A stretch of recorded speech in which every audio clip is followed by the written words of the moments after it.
taxable. Resident in India, resident ആണ് പേ ചെയ്യണേ. പക്ഷേ for the purpose of business or profession or earning any income from any source in India, അങ്ങനെയാണെങ്കിൽ taxable ആണ്. Source outside India ആണെങ്കിൽ taxable അല്ല.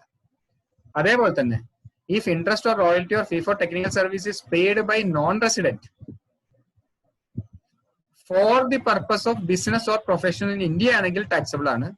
Business or profession outside India ആണെങ്കിൽ taxable അല്ല. അതാണ് interest royalty fee for technical സർവീസിന്റെ case. ഇത് സെക്ഷനിലുള്ളതുകൊണ്ട് പറയുന്നത് കോമൺ ആപ്ലിക്കേഷൻ സാധാരണഗതിയിൽ വരാറില്ല. പക്ഷെ അടുത്തത് വളരെ ഇമ്പോർട്ടന്റ് ആണ്, income from business connection India. ഇതാണ് ഏറ്റവും ഇമ്പോർട്ടന്റ്, ഈ സെക്ഷനിലെ ഏറ്റവും ഇമ്പോർട്ടന്റും ഡിസ്പ്യൂട്ട്സ് കൂടുതലുള്ള ഇതിലാണ് വരാറ്. ഞാൻ ആദ്യം വായിക്കാം.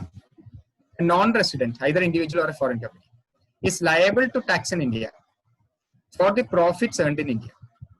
അവര് ഡയറക്റ്റ് ആയിട്ട് ഇന്ത്യയില് ബിസിനസ് ചെയ്തിട്ട് ഇന്ത്യയില് ഇൻകം ഉണ്ടാക്കുകയാണെങ്കിൽ അതിന്മേൽ ടാക്സ് കൊടുക്കാൻ ബാധ്യസ്ഥരാണ്. This covers a case where such non resident uses a business connection in India to do business and generate income. ചില കേസുകളുണ്ട്, ഇൻഡിവിജ്വലോ അല്ലെങ്കിൽ ഫോറിൻ കമ്പനികളോ ഹു ആർ നോൺ റെസിഡന്റ് അവര് ഡയറക്ട്ലി ഇവിടെ ജോലി ചെയ്യാതെ അല്ലെങ്കിൽ ബിസിനസ് ചെയ്യാണ്ട് അവരുടെ ചില ബിസിനസ് കണക്ഷൻ വഴി ബിസിനസ് ചെയ്ത് റവന്യൂ ഉണ്ടാക്കണം. അങ്ങനെയുള്ള കേസിലും ഇന്ത്യയിലായതുകൊണ്ട് ഇന്ത്യയിലത്തെ ബിസിനസ് കണക്ഷൻ വഴിയാണ് ചെയ്യണേ എന്നുള്ളത് കൊണ്ട് അതില് എക്സാമ്പിൾ ഇപ്പൊ നമ്മുടെ റിയൽ ലൈഫിൽ ഒരു എക്സാമ്പിൾ പറഞ്ഞാൽ ഇപ്പൊ കുറെ വെബ്സൈറ്റുകൾ ഉണ്ട്, ഫേസ്ബുക്കോ എന്തെങ്കിലും ഫേസ്ബുക്കാന്ന് വെച്ചോളൂ. അതില് അവർക്ക് ഇന്ത്യയില് അതൊരു US കമ്പനിയാണ്, അവർക്ക് ഇന്ത്യയിൽ ബ്രാഞ്ചസ് ഇല്ല, ആരുമില്ല. പക്ഷേ they get advertisements from India. ഈ advertisements they generate income.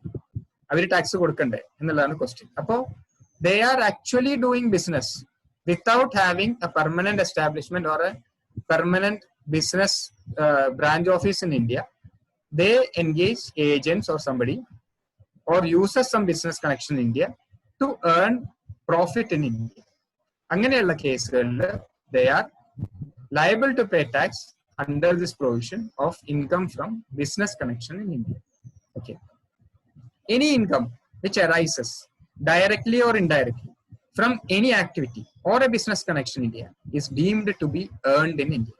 If all business activities are not carried out in India, then if all business activities are not carried out in India, then only such part of the income as is reasonably attributable to the operations carried out in India is taxable.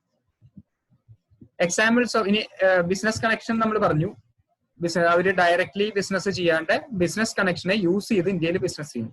അതിൽ എന്താണ് സാധാരണഗതിയിൽ കാണാറുള്ള business connection? That include branch office, agent of non resident entering into contracts, then subsidiary. ഇത് മൂന്നുമാണ് generally കാണാറ്. Okay.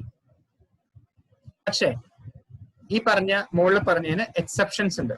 Exceptions എന്താണെന്ന് വെച്ച് കഴിഞ്ഞാൽ, ഒന്നാമത്തെ കാര്യം, however in the case of a non-resident following shall not be treated as a business connection. Indian എക്സ്പോർട്ടറുടെ അടുത്തുനിന്ന് ഇന്ത്യ ഗുഡ്സ് പർച്ചേസ് ചെയ്യും. അങ്ങനെയാണെങ്കിൽ it's a mere merchandise transaction. They have no other business interest, so it is not taxable in India. അതേപോലെ ഒരു non resident ഒരു exporter, ഇന്ത്യയിലത്തെ textile exporter ആണ്. അവര് US അത് വാങ്ങാൻ വേണ്ടി ഏജന്റിനെ വെച്ചു. US ആള്, ഇന്ത്യയായിട്ട് ഒരു ബന്ധമില്ല, US ആള് തന്നെ ഏജന്റിനെ വെച്ചു. അവര് വർക്ക് ചെയ്യണനുസരിച്ചിട്ട് ബേസ്ഡ് ഓൺ ദെയർ പെർഫോമൻസ് ഇവിടുന്ന് ഈ എക്സ്പോർട്ടർ കമ്മീഷൻ കൊടുക്കും, സെയിൽസ് കമ്മീഷൻ കൊടുക്കും. അങ്ങനെയാണെങ്കിൽ that is not, you cannot say it is a business connection. ആ നോൺ റെസിഡന്റിന് ഇവിടെ ഇന്ത്യയായിട്ട് ബന്ധമൊന്നുമില്ല, that is not taxable in India. പിന്നെ collection of news and views for transmission outside India by non resident who is engage in the business of running news agency, magazine or journal, that is exempt. The shooting of film in India, if in the case of an individual is not a citizen of India, firm anil none of the partners are citizen of India, company anil none of the shareholders are citizen of India, അങ്ങനെയാണെങ്കിലും tax ഇല്ല. Dividend paid by Indian company outside India, അങ്ങനെയാണെങ്കിലും tax ഇല്ല. അപ്പൊ ഈ 4 case exceptions ആണ്.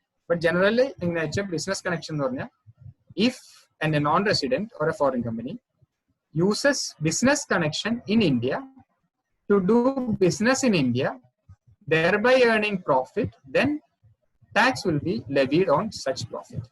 അതാണ് business കണക്ഷന്റെ. അപ്പൊ ഈ income deemed to accrue or rising ഇന്ത്യയില് നമ്മള് കേസാണ് പറഞ്ഞത്. ആദ്യം പ്രോപ്പർട്ടിയുടെ കേസ് പറഞ്ഞു, പ്രോപ്പർട്ടിന്ന് അസെറ്റിന്നോ പ്രോപ്പർട്ടിന്നോ എന്നുള്ള ഇൻകം, പിന്നെ അതിന്റെ ട്രാൻസ്ഫർ, ക്യാപിറ്റൽ അസറ്റിന്റെ ട്രാൻസ്ഫറിന്റെ ഇൻകം, പിന്നെ salary if it is paid for services rendered in India, ഇന്ത്യയിൽ സർവീസ് റെൻഡർ ചെയ്തതിന്റെ സാലറി ഇന്ത്യയിൽ ടാക്സബിൾ ആണ്. പിന്നെ ഗവൺമെന്റ് ഓഫ് ഇന്ത്യ കൊടുക്കുന്ന സാലറി, പിന്നെ ഫീ for technical service, royalty interest, last business connection India. അതാണ് ഏറ്റവും കൂടുതൽ ലിറ്റിഗേഷൻ വരാൻ. ഇതാണ് ഇന്ന് കവർ ചെയ്യാൻ ഉദ്ദേശിച്ചത്. ഇതില് സംശയങ്ങൾ ഉണ്ടെങ്കിൽ ചോദിക്കാം.